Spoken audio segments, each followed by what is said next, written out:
Good morning and welcome everybody to CivicCon 2023. My name is Andy Moore and I am the CEO of an organization called Let's Fix This. We promote civic engagement, voting, functional democracy, things that are important in today's world. And we're so excited for you to be here with us today. This is our third installment of CivicsCon, although you would be forgiven for not knowing about the first two. In 2020, we were really ambitious, and then a pandemic happened, and so that was just became a very long live stream. And at the end of 7 hours of being on Zoom, we looked at Twitter, and that was the day that the George Floyd protests started.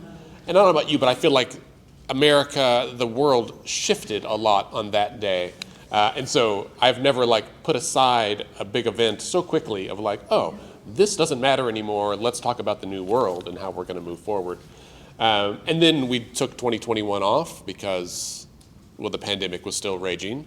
And then last year we did a much smaller event in person with our good friends from Generation Citizen that was focused on a topic called geocivics, which is the intersection of geography and civics. Now I know that there's a special kind of person that comes to a civics convention on a Monday in June anyway, but that was a very small, a very focused group that was really interesting. Things that I didn't, some of you know, I'm very passionate about ending gerrymandering in Oklahoma and across the country. That is an obvious intersection of those things, but I had not fully considered the implications of light pollution on monarch butterfly migration patterns and other things that involve geography. So if you really want to nerd out about that, we have all of those sessions online you can watch on your own time.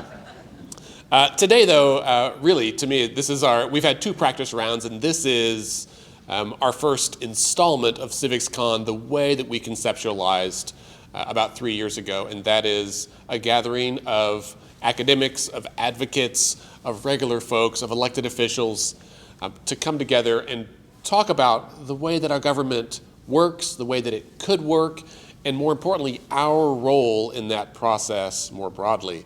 And so we're really excited to be here today. Again, I recognize it takes a special kind of person to show up for this, and you are those special people. So give yourselves a hand for being here today. Thank you.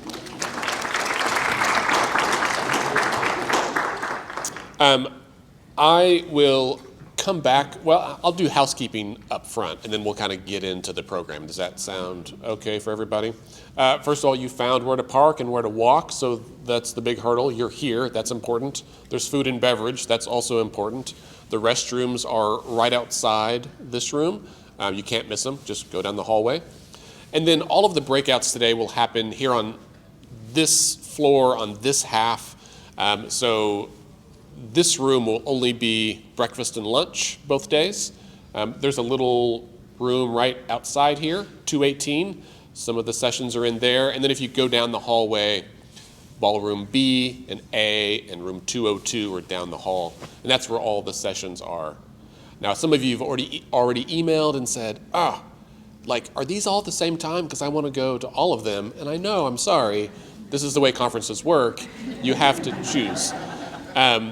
The capacity for these rooms is roughly the same, right? So around 20 to 25 people. So if you get to a room and it's kind of full, that means another room might not be, and maybe you got to take your second choice. Now, we could use ranked choice voting for this, but we're not going to go into that policy discussion today. But please just try to circulate around and go to sessions. Talk to your friends, divvy up on who goes to what, and you guys can compare notes afterwards. The schedule for today, we tried to save a tree and not print 100 agendas. You can go to civicscon.com and pull it up. Outside each room is an agenda for what's happening in that room today and tomorrow, so you can check on that. In short, we'll be here this morning for the next hour and a half, have a little break for you to mingle, refresh your coffee, whatever you need to do, then have a round of breakouts, then we'll come back in here at noon for lunch and some more speakers, and then 2 more rounds of breakouts after that. Does that sound okay? All right, good. I tried to make it as simple for you and for me as I possibly could. A few things that I think I think I've kind of explained why we're holding this event and what we want you to leave with either today or tomorrow is a sense of purpose, right? A sense of action, a sense of agency, that you have a role in shaping our democracy probably much larger than many of us have fully appreciated. I know there's people in here right now who have served in elected office or are in elected office now, or have run in the past or are thinking about running in the future. And that is definitely a way to shape policy, a very direct way. Right? We all are also voters. We have the ability to shape policy with our votes, with our dollars in some cases, and with our ability to organize our friends and neighbors and family to talk about things, right? So undoubtedly there's one of those elected officials now. There are undoubtedly issues that you care about that maybe you tweet about or you post about on Facebook or you are showing up to CivicsCon and talking about, and there are people in your life who have no idea that you care about that. Isn't that a weird concept?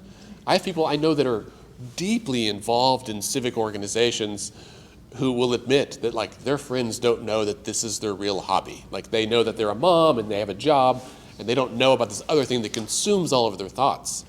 And I'm not saying that we all have to like wear our policy agenda on our t-shirt, but we should maybe be a little more transparent about the things we care about. We don't have to be, like out there with a sandwich board on the street corner in your neighborhood. If you want to, call me. I want to see the pictures of that. But there are ways that we can more fully bake in our concern for our cities, our concern for our state and federal government, and the direction we want to see our communities go. I think it's an untapped resource. So I've kind of encouraged speakers, those who have asked and even those who didn't, to find a way to work in this message, right? That when we think about advocacy, it's not just at the state capitol or at City Hall or in Washington. Sometimes it's as simple as standing in the street with a beer with your neighbor and asking hey, why don't we have sidewalks, right? Have you seen the kids walking to school? It's a little dangerous. Just those kinds of things can go a long way. I see many of you nodding. So far, this is good. Okay. I'm going to step aside for a minute and invite Amy Warne up here to give us a land acknowledgement.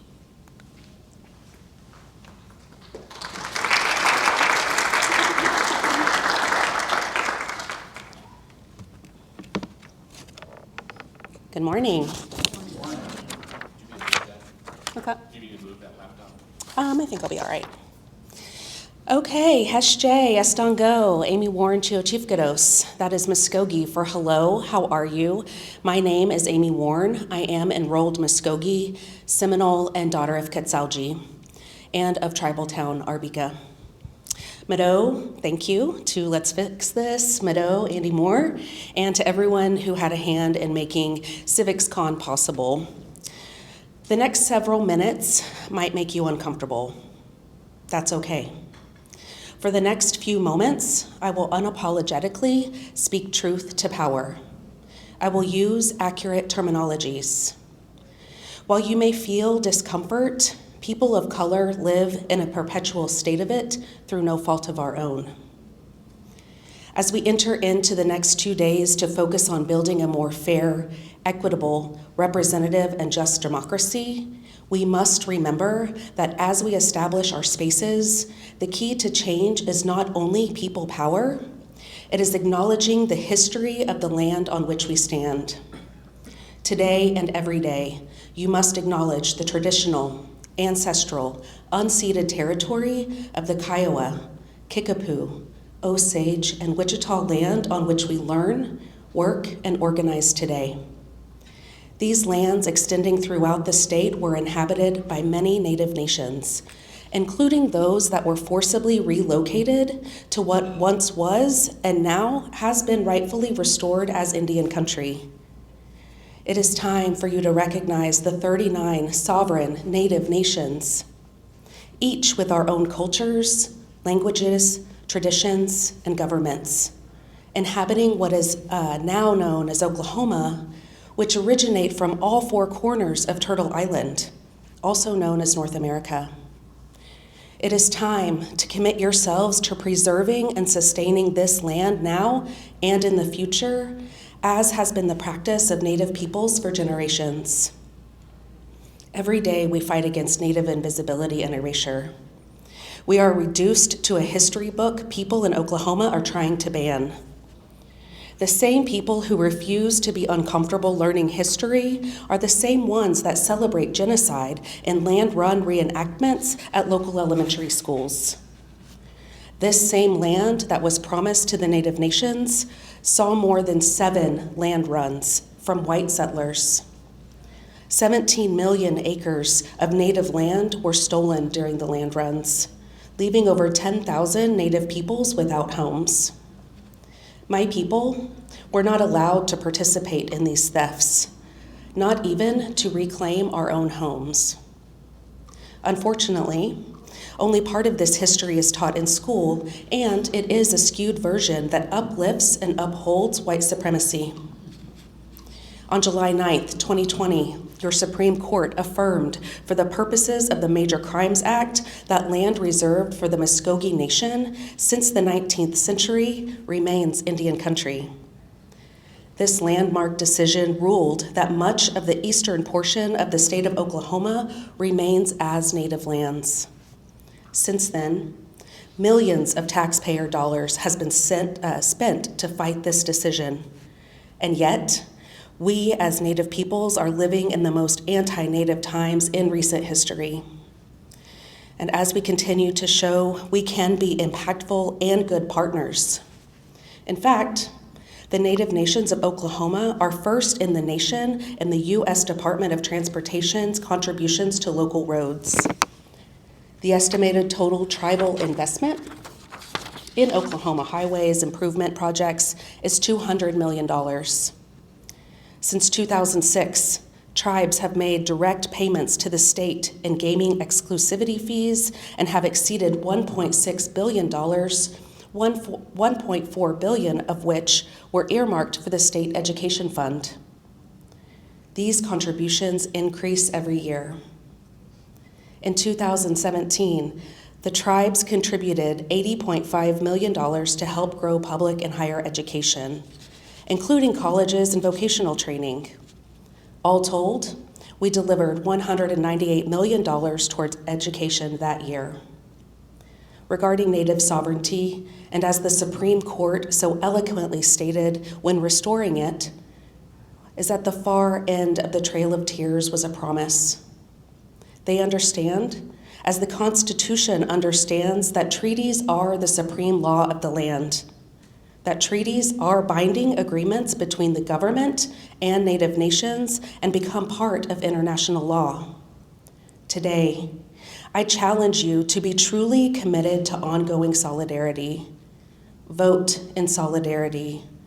Do business, live, and show up in solidarity. Understand that land acknowledgements do not exist in a past tense or historical context. Colonialism is an ongoing process, and we need to build our mindfulness of how we actively participate in it. Know that a land acknowledgement is merely a starting point. Ask yourself, how do I plan to take action to support Indigenous peoples and uplift their communities? Because we are still here. Mado, all my relations.